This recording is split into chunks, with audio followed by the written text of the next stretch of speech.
have an edge. And I Hmm. think in another 5 years, you're going to be behind the power curve if you don't have video. Yeah, and videos could come a long way. I mean, Oh, I started out in video in the 1980s where everything was done on tape, and I mean big tape, not just like hmm VHS and stuff like that. And now it's to the point where you pick up your phone, your iPad, whatever it is, you now have a video production studio sitting in front of you. and it's HD. It's HD.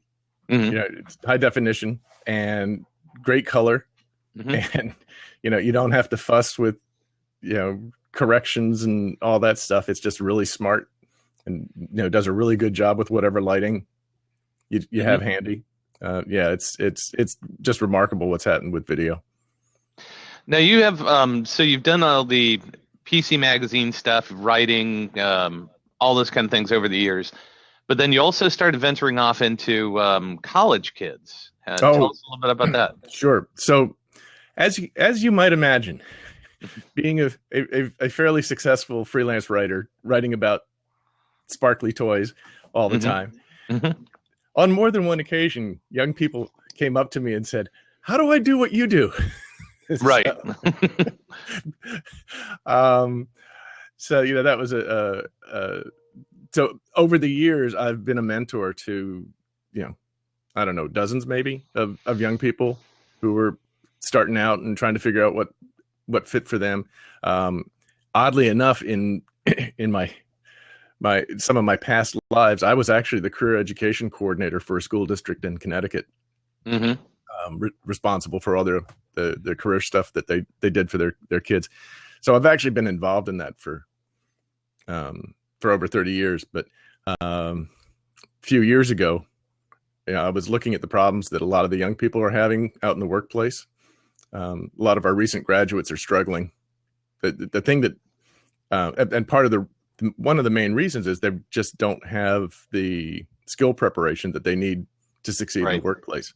And I mean, part of it is the writing, the communication skills is definitely a problem, but also a large part of it is also the just what we would call the soft career skills, Hmm. work ethic, um, attitude, being able to prioritize assignments, communicating clearly what's going on, if you're having problems and all that. And so I've been very concerned about that.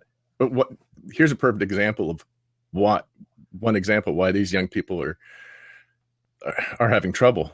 The number one reason why entry level workers get fired these days, They don't show up. they don't show up. Attendance, exactly, Right. attendance issues. Right. All right, so Late. let They me. just, yeah, they're all into flexibility. They want Right. flexible. They want to show up when they want to show up, leave when they want to leave.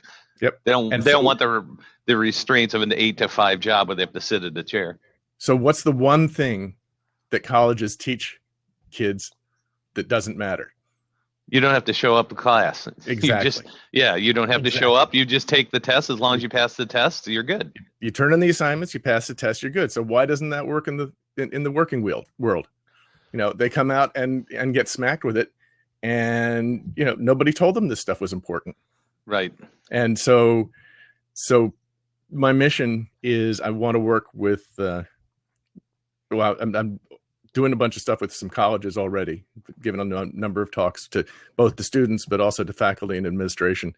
But then I'm also going to be branching out and doing a lot more with companies, working with the young employees, helping them revise their expectations, make them more realistic, but also help their managers understand why these young kids are so different than kids were Hmm. 10, 20 years ago. I mean, it's a lot of people think it's the everybody's a winner kind of upbringing that a lot of these kids had. Everybody Right. gets a trophy, Participation. Yeah. and Participation trophies. and that's a piece of it, but I think it's really the smallest piece of the whole problem. I mean, one of the biggest problems is digital communications. The Right. smartphone has changed behaviors and changed attitudes in ways that a lot of us don't really appreciate. And so I mean, I've done a lot of reading, studied a lot of the research, and there's a lot of really good lessons in there to help understand why these young kids end up behaving the way they do when they get to work. Right. So it's so I have a bunch of programs about that I share with the young workers and also with their managers. Yeah, well, the kids are lacking some of the basics. Interpersonal skills are one of their biggest things. They have a hard time making eye contact. They have no concept how to network and get out there and bond with people, and they don't get that whole concept is 100% completely foreign to them. So Right, yeah, exactly. So I might as well plug it. yeah, go for it. 7 success secrets that every college student needs to know. And basically my approach is, not don't do this, don't do that. You're doing this wrong. Rather, I take the approach of, here are some things that you can do that are easy. Right. And that will set you apart from your peers, and that you'll, that will help you succeed better. And, in the process, I'm resetting their expectations and so forth. But it's important for them to feel that they're being supported and not just corrected. Mm-hmm. That happened the other day. I'm involved in a bunch of, as you might imagine, a bunch of online groups, especially on LinkedIn. And I was on one for a human resource group, and it blew me away. The question was, we hired this young woman. She seemed really professional when we were interviewing her. She sounded great. We hired her for this receptionist position, and she's, misbehaving. She's not behaving professionally. She's causing all kinds of problems. What do we do? Mm-hmm. And what amazed me were the responses. The responses, without exception, were, well, did you show her the employee handbook that she signed? Right. Point out the paragraph, but that discusses the problem. Bring her manager into the discussion, and document everything. And it was all this legalistic, cover your ass. BS. Well, it's not just BS, but I mean, legally it makes sense. You got to set up everything right if you're going to fire her. Right. You got to make sure that all the bases are covered. But not a single person said anything about helping this young person succeed. Right. Well, the problem is that they don't have the training systems in place. They don't have the interpersonal. I mean, the biggest thing that's missing from a lot of companies today is the mentor relationship. Yep, is, somebody coming down and actually sitting with somebody and saying, okay, just so you understand, this is the way it was, this is the way it is, and then there's somewhere in the middle is where you got to be. Right. Exactly. But none of them were talking about any kind of coaching, counseling, mentoring, right, kind of solution. It was all, and this is one of the problems with HR. Human resources is so overworked, basically, and they get rewarded for hiring and firing. Mm-hmm. Right. Doing the hard things that nobody else wants to do. And they really, from my observation, a lot of, and this is, it's not a blanket statement. There's obviously a lot of very dedicated professionals who do a good job, but for a lot of them, even if they want to, their hands are tied because their focus is consumed by the minutia and the nuts and bolts and the legalistic parts of it. And part of my message to managers is that, it's up to you. You need to understand them, these where these people are coming from first, and then you need to reach out to them and meet them where they are.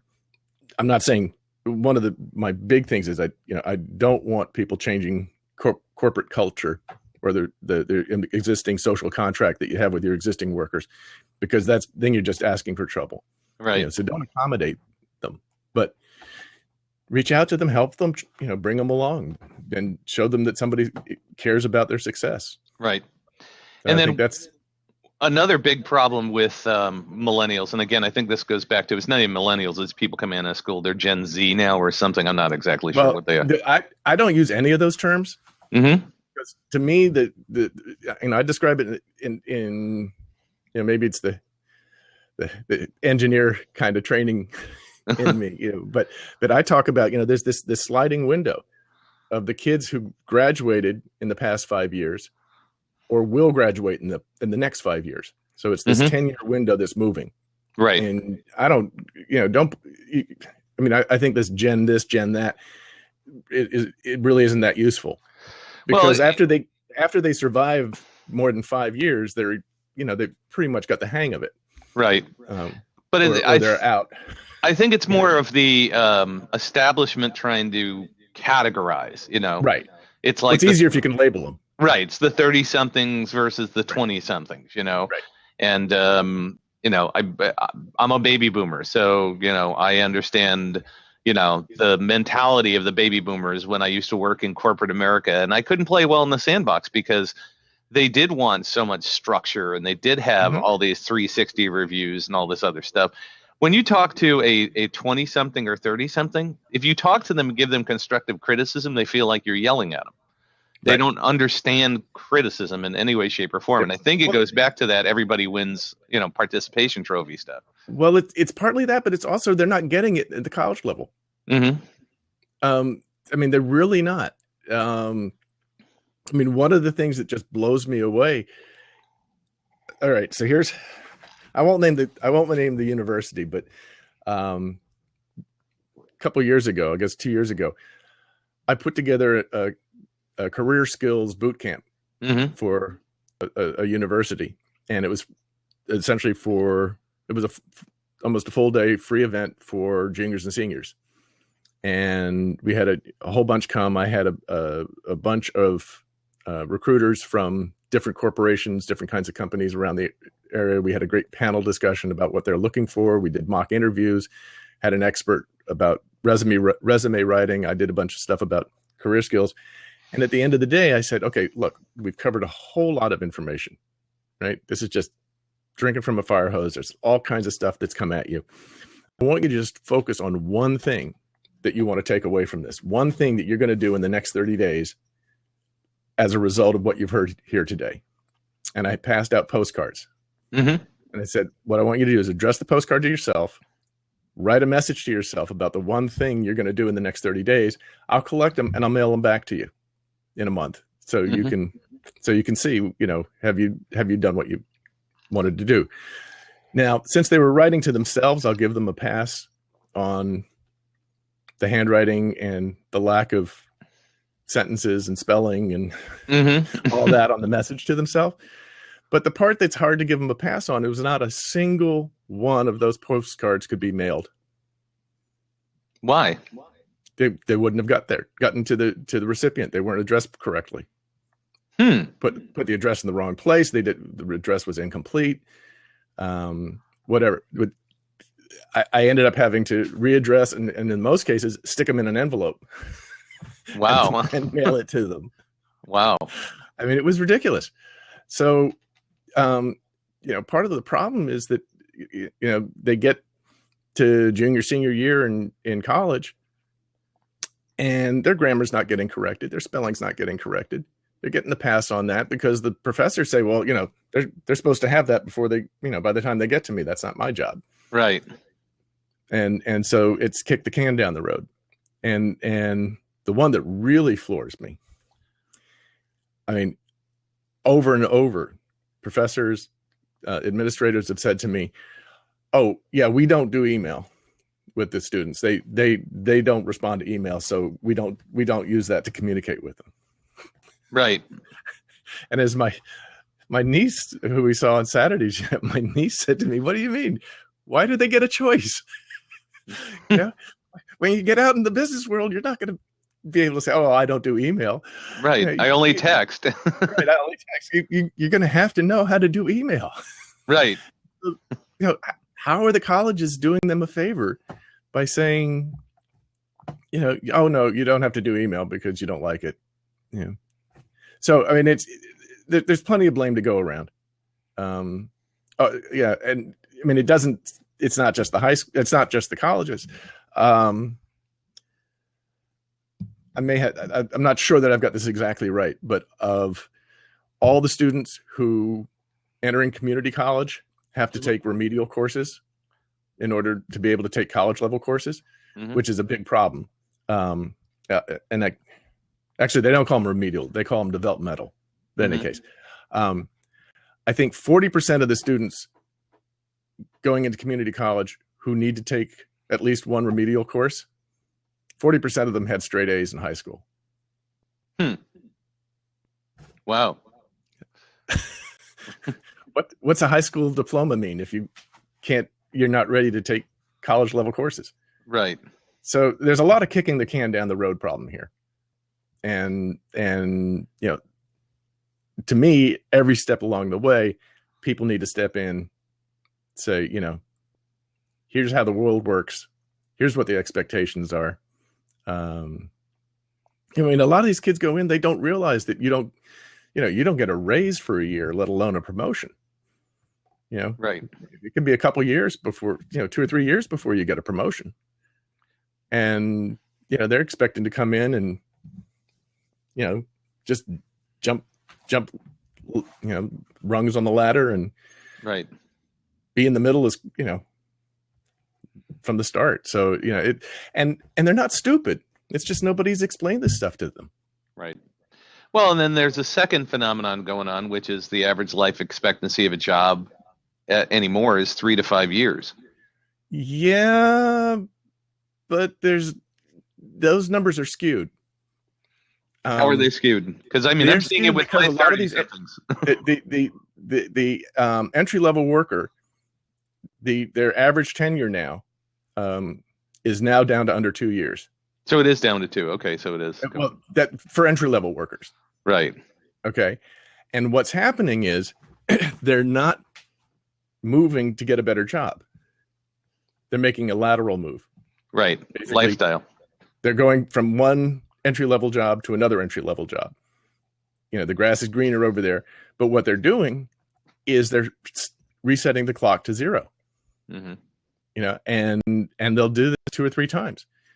And so, 4 or 5 years in, they're still just starting. And it's tough on them, but it's really hard on the employers. Cost the average is, from what I've read, for a company to hire an entry level worker, or to replace an entry level worker, cost them $20,000 on average. And it used to be entry level worker would stick around for 4 or 5 years. Right. We're down under 2 now. So you take that $20,000 a year and amortize it over 2 years instead of 4 years or 5 years. We're wasting a ton of money that could be better spent on higher salaries, on more jobs, and yet we're just lighting a match to it and burning it up. Yeah.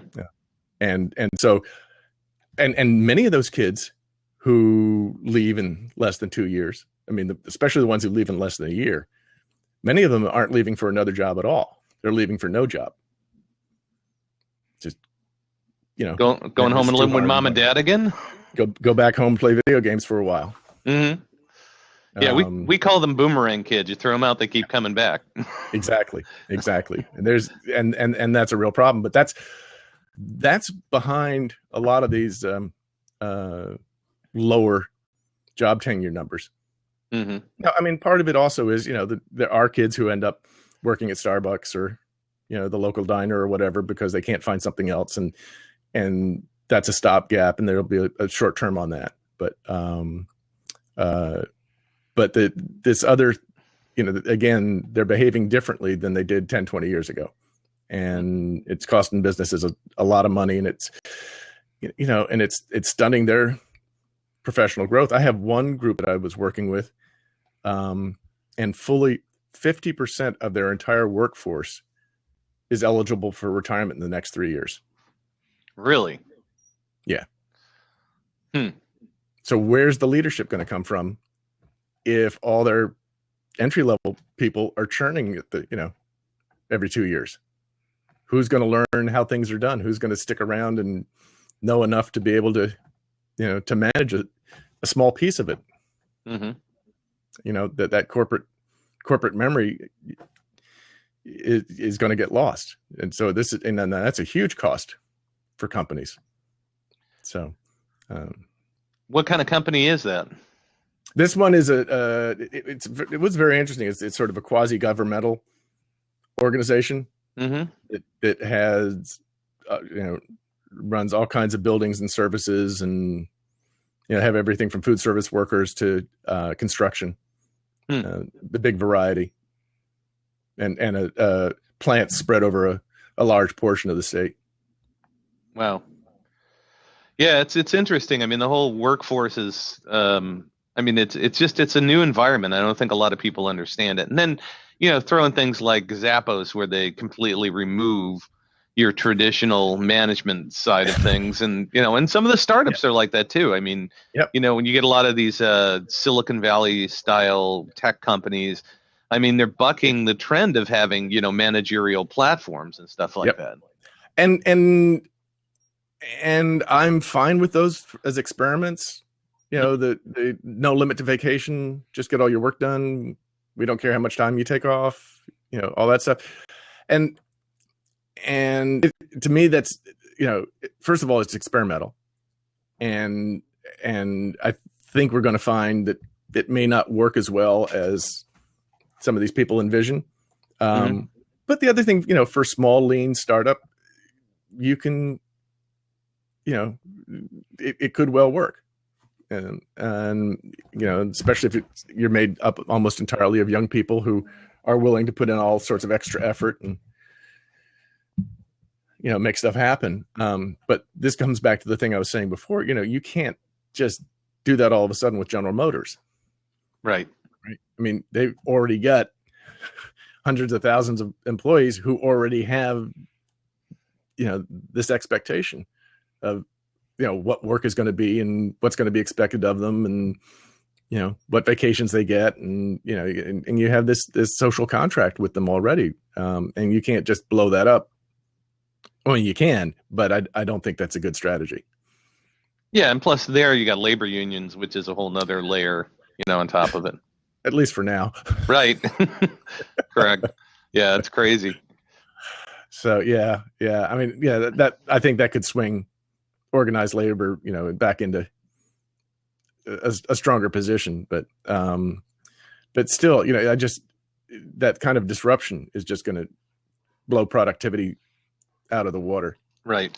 Very true. So let's get back to the tech side of things. What kind of things do you see, since you're big time into monitors and all that kind of stuff? I mean, with the advents of things going on, what are kind of some of the trends you're seeing? Well, the big thing is I actually edit and write a site called Health Tech Insider, which is all about essentially wearable technology and related kinds of products, but for health and medical. I call it Beyond the Fitness Band. Basically, a device that counts your steps badly and is very expensive just isn't all that interesting to me. But right. There's a lot of stuff going on with like one of these. Yeah. Yep. There's definitely a lot of stuff going on there. But also, everything from devices that you would attach to your body for a while or for a long time, to implant kinds of things. Basically, this whole quantified self is going to have a huge impact on health and medical applications. Ultimately, it's going to, we're going to have so much more data. We're going to be able to identify conditions before the symptoms appear, which is going to mean treatment's going to come sooner, which means the treatment's going to be a lot less expensive and more effective, and we have better outcomes. And so, all of those are just huge wins. And we're already beginning to see that with COPD and heart failure patients. And there's all kinds of very exciting stuff going on for diabetes. There's 370 million people with diabetes in the world. And already in Europe, they essentially have devices that work out to be the equivalent of an artificial pancreas, which ends up keeping, basically there's a device that constantly monitors your blood sugar level. And then there's an insulin pump, which provides the amount of insulin you need at that point based on your levels. So instead of having the wild fluctuations throughout the day based on what your activity level is and what you eat, this whole system keeps your blood sugar level within a much tighter range, which means you're less likely to have the secondary complications that lead to the expensive stuff like circulation problems and amputations and blindness and all that. And so, essentially this fairly simple system takes care of maintaining that for you, and you don't have to, and you get a better outcome for it. So that's just, one example of what's going on. The thing that excites me, we were talking about PC Magazine and all that back in the first few years after the PC was released, and we had all the clones and all the, it was just this huge Wild West explosion of new products and new services and all kinds of stuff going on. I haven't seen an industry with that level of excitement and activity since then until this health tech technology. It's just amazing what's going on. And, a lot of it, just like back then, a lot of it's redundant. Somebody over here is building something, not realizing that somebody over there is building the same thing, and think that they have this grand idea that's all their own. But that's okay. You need a little froth in the system to really get some good stuff going. Right. And they're going to be a lot of losers, but they're going to be a whole lot of big winners for all of us. So are you still playing in the PC field? I mean, are you still doing stuff in that, or is it there's not much there. When I wrote for PC Magazine, when a laser printer cost $2,000, you really cared which one you got. Right. Now you spend $200 for a color laser. Right. And it doesn't work, fine, you throw it out. Right. Yeah, they only last 3 years, and it's just right. I've never seen any. I've got one laser printer that's lasted me 5 years. But the inkjet printers that I've gotten, the inkjets, they die constantly. Yeah. And so, but there really is no channel out there for the quality, where you can afford to pay for the quality testing and expert analysis that we used to do at PC Mag Labs. If it is out there, I haven't seen it. Right. Some of the company, a bunch of the publications do an okay job, but there's no money there. It's very hard for them to produce the revenues needed to get the quality work.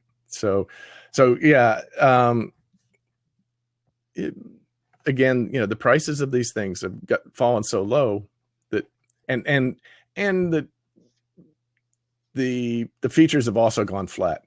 It's very rare to see one Chromebook that's got some killer advantage over another Chromebook, right? Or one 22-inch high definition monitor versus another one.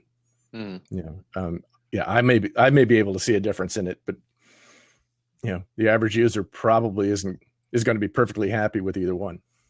So, yeah, and I think the advent of mobile tech too has changed things a lot. Mobile phones, tablets. A lot of people now are just getting tablets with keyboards and skipping the whole Chromebook thing because they could do more with it. It does have a lot more to it.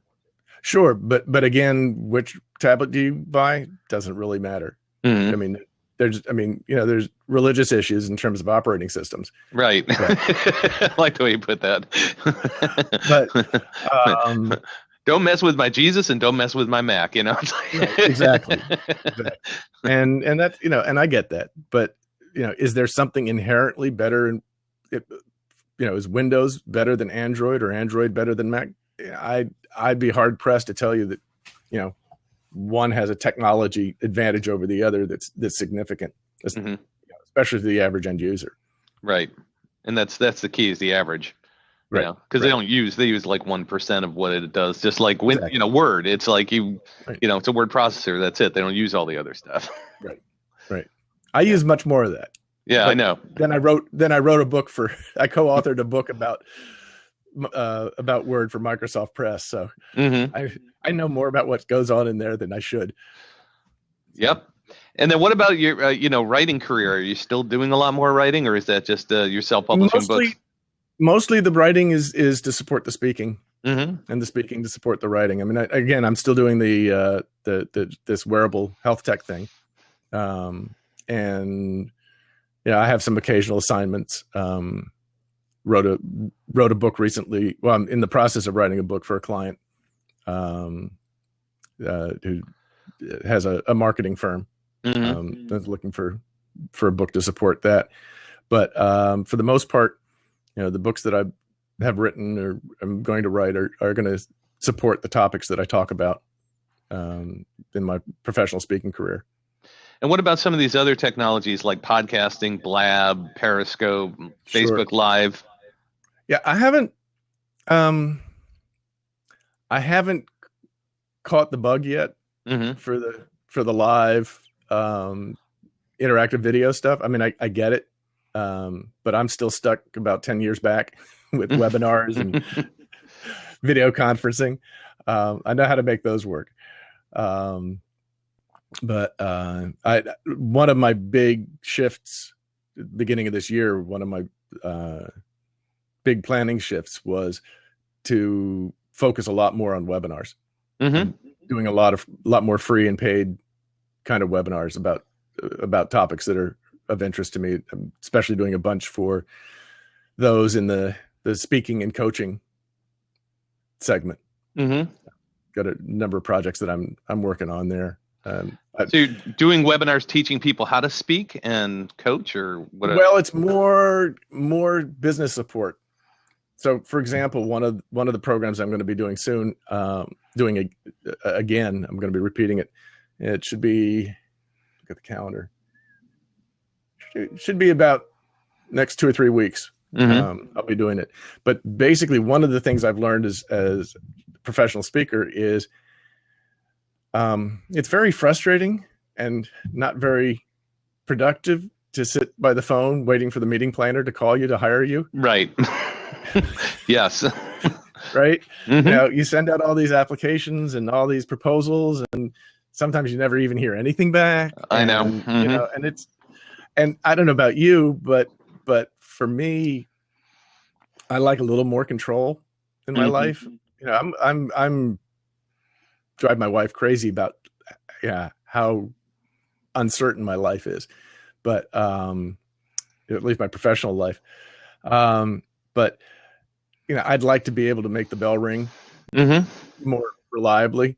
And so one of the big things is webinars as a way to make money happen for you. And the first time I did a paid webinar, this whenever it was January, early February, I took in thousands and thousands of dollars. Now, was it a paid webinar, or were you selling product? No, it was a paid webinar. It was, you want to hear this information, you pay this money up front. And the big deal with that, though, is nobody tells you how to do that. You go to the webinar people, they tell you how to organize a webinar. That, or is somebody else managing that for you? Right, but connecting all the pieces. Right. And so I spent literally weeks experimenting, testing, making sure it goes.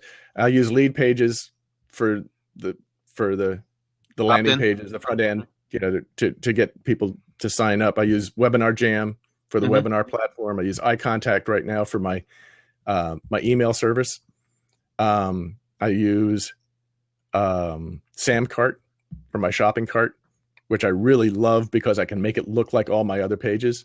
PayPal, you pay. If somebody signs up with PayPal, you go to the PayPal site and it doesn't look, you're out in Siberia someplace and it doesn't look like your page anymore.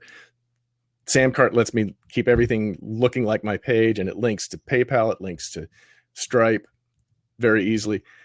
And then I also have WordPress sites so that I need to link all this stuff together with. Anyhow, I got all those pieces working together. And I should have it here to show you, but what I ended up creating is a course. Well, it's not even a course. I have a 74-page recipe book, step-by-step, screenshots, check boxes, do this, check that off. All right, now do this, check that off. And you go through the whole book. When you're done, your webinar is all set up and all the money hooks are tied in. And when somebody signs in for the webinar, they go on your mailing list, they go get registered for the webinar. The whole thing. And it's, you don't have to understand what you're doing. APIs and all this stuff. You don't have to know anything about that stuff. Awesome. smallest step, one by one. And I have videos that show you, walk you through it so you can see how it's done while you're doing it.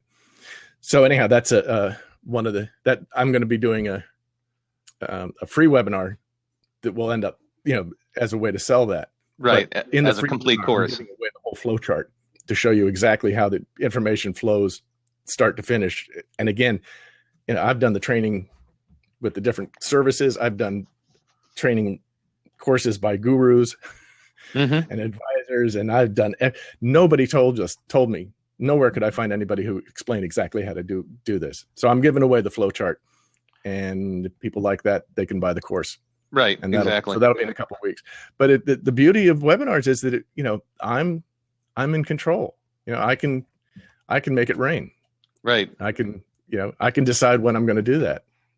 And each time you do it, you're building your lists, and you can then market other things to the same group. So, right. Yeah.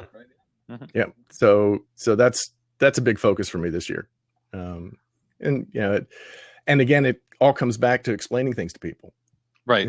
The technology soup of trying to get all these different services working together. I figured it out. And my goal is to explain it to people in simple terms and ways that they can use without having to get buried by the techno geekiness of it all. Right. Now, how are you?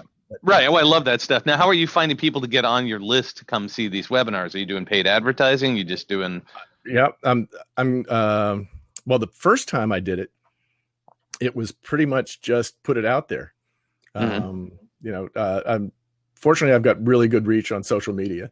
I'm 61 on Clout these days, something like that, which is pretty good.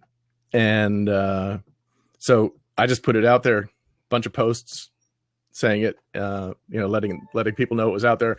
And I probably had a small list of maybe a couple hundred names that I could market to as well. But if you're getting $400 or $500 for something, for a package, you don't need to make a lot of sales to make more than you would have made going out on a speaking gig. Exactly. Right. So, right. I mean, I'm not talking about making $100,000 in a webinar in an afternoon. I know there are people who do it, and boy, that's great. But to me, I wouldn't turn it down, but that's not what I'm shooting for. Gotcha. My accountant once told me that pigs get fat and hogs get slaughtered. So. No, and they're very tasty. They make bacon. Right. Exactly. totally about the bacon. But to me, I'm happy to get a little fat. Yeah. It's not greedy, but again, you set your sights reasonably. A half dozen sales. That's a big win. Yeah, if you're doing $400 or $500 at a pop, that's a really big win. Well, I wanted to say thank you for my shirt. Oh, I love my shirt. Oh, good. Just so the listeners know, that is a promotional shirt available from the Iron Pigs, the Lehigh Valley Iron Pigs. They're a minor league baseball team in Allentown, Pennsylvania, part of the Phillies, yay Phillies, farm club, farm system. So anyway, when I saw that, it's definitely a farm club because it makes bacon. I saw that, it was clear that I had to buy one for somebody I knew.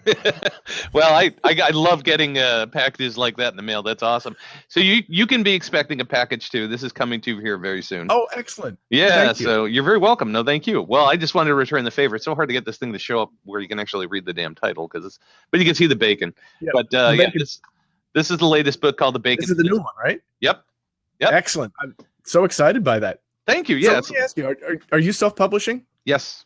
Yep. Cool. Because that's something, that's another area of interest and expertise for me. I now self-publish, print on demand, all my books. I've had contracts with Microsoft Press and Addison Wesley and, a bunch of the big publishers, and I can't imagine ever going back.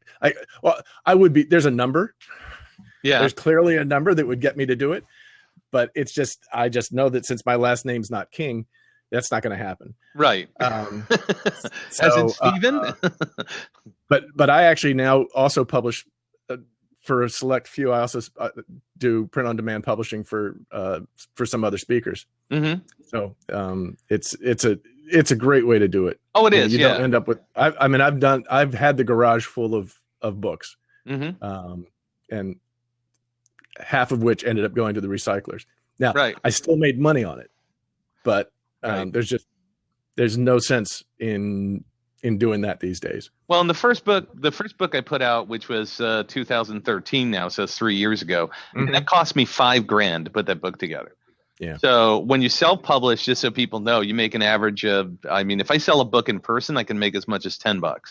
Yep. Because I sell them for $20 because it's an easy, because my books are, they're not super thin. I mean, this is 200 plus pages and the other one's 300 plus pages. There's a lot of info in there, so it's worth $20. Absolutely. If you're doing like 100 mine pages, are half that size, and I sell them for $20. Yeah, so there you go. A lot of people sell them for 10. But so if you sell it, live, you're going to make $10.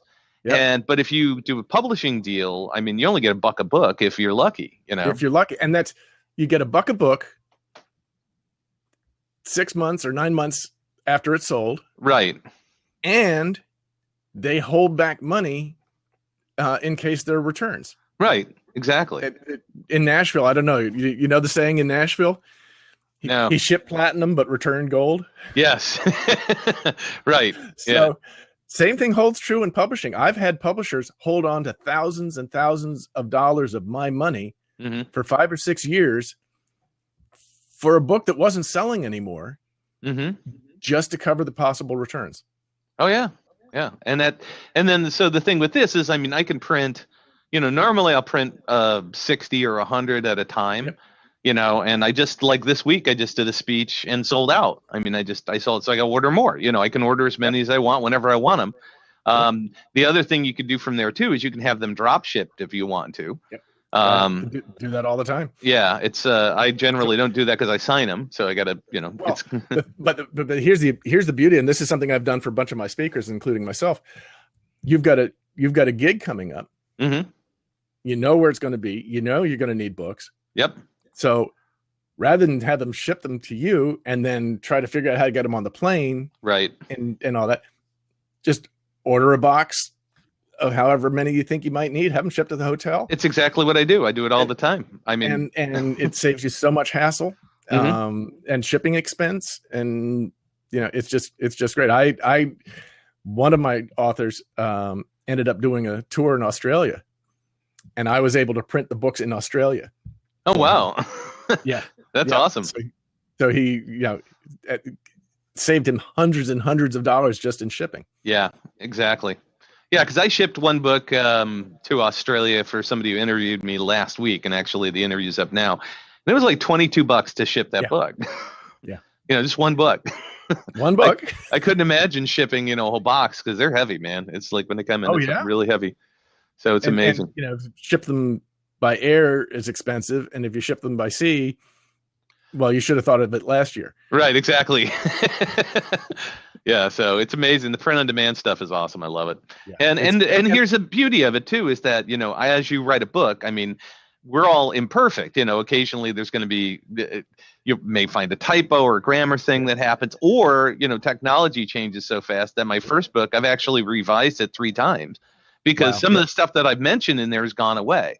We had Help a Reporter Out, which is still there, but there was another one and I can't remember what it was. And it just went away, right. So that's the beauty of the self-publishing. So we're coming to the end here, man. And go ahead. Let me just quick tell you my sad story. I did a whole book on how to use clout to make sure that you were being effective in your social media efforts. Got the whole thing written, just about ready to go to publication. And that's when they changed their entire user interface. Right. Yeah. And oh yeah. Blew the whole book up. So. Oh no, and that's my first book that I wrote. I started doing a how-to book on social media, which was stupid because by the time I got through the 3rd chapter, it was completely obsolete. So that's why I changed it to a Y2, and I will never do that again. Yep. Yeah. Yep. Just do how-to videos and just keep revamping them all the time. So, Exactly. so I want my peeps to know how to get a hold of you if they want to, and because this is evergreen and sits up on YouTube and Sure. blabwithbacon.com. So if somebody wants to, connect up with you, maybe learn about your webinar system, maybe help you Sure. book for a speech or something like that. There's a bunch. I'm like Jim Rockford. Who do you want me to be? Right, exactly. But I'll tell you, if you're interested in the webinar stuff, you can go to webinarsuccessformula.com. Mm-hmm. But probably the easiest thing of all is just contact me directly by email. It's aport@verizon.net. And, and I can let me know what you're interested in. I can send you to the best website to find out more, and I can send you information about me. And so it's probably the most effective way to find me. Right. So or on social media, because you're pretty active on Facebook and stuff all like that. over social media. And the beauty of it is I got started early enough that I'm Alfred Poor everywhere. Right. Mm-hmm. So LinkedIn, Facebook, Google Plus, Twitter, it's just at Alfred Poor or whatever it is. So it makes it very simple. Cool, man. All right, this has been a blast. It was good catching up with you, bro. And this is fun. Yeah, I love doing blabs. This is just next time we'll, when we get together face to face, we'll have to have some instruments and sounds good to me. Jam. Yeah, I'm all about jamming, baby. We could always jam over Blab too. It's a little hard with the delay though. Yeah. The latency is a little bit of a problem, but yeah. But cool. Well, hey, man, it was great talking with you. Thanks for jumping on today, and we'll stay in touch and look forward. You should have your book in a day or so, so should be there soon. Thank you so much. Oh, you're welcome, man. I appreciate it. Thank you. Yeah, big book launch this Friday, so if you want to help, you'll see a bunch of stuff on social media. If you want to pump it around, let people know. I'm giving away like $3,500 of free downloadable stuff. Oh, nice. Yeah, excellent. So there's a whole bunch of just different people have brought in their programs or videos or training or whatever, and they're giving it away for that day. Oh, so wonderful. Yeah, so check it out. If you get the book I on may have to Friday, get on that. Yeah, if you buy the book on Friday, you can always buy another one and give it to somebody else. Absolutely. But if you buy it that day, then I'll have a something for you to see where you can actually plug in your receipt, and then I'll be able to give you access to all that stuff. So let people know. Excellent. All Excellent. right. Well, good luck with it. Thanks, man. I appreciate it. Have a great day. My pleasure. You too. Take care. Bye.